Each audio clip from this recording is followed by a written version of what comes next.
Is it allowed to delay Maghrib until Isha and then combine both? Yes, alhamdulillah. I most of my time, because I have been, dealing with the social problems with the people, the community services. So I find myself very convenient, and that too based on the hadith of Rasulullah sallam in Sahih Muslim, that one of the occasions Rasulullah sallallahu alaihi wasallam, he combined Zohr and Asr together. Bismillah.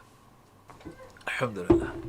He combined Zohr and Asr together and Maghrib and Isha together. Zohr Asr one time and Maghrib Isha the other time on the same day.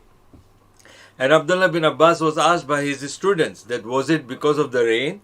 Was it because of the war? Was it because of any genuine reason? He said no. The only reason is that Prophet ﷺ is saying that in future, if it is difficult for the Muslims to pray, then it is to make their religion easy and to, worship Allah subhanahu wa ta'ala in an easy way. So alhamdulillah, I prefer that way, that if you are busy sometimes with the genuine work, okay, like, I have to do family counselings, I have to deal with the ruqya, I have to deal with the divorces and marriages, I have to deal with so many, social problems with the people, they have so many problems.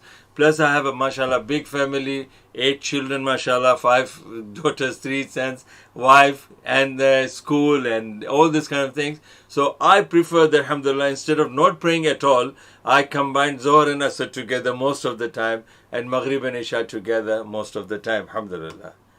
Okay.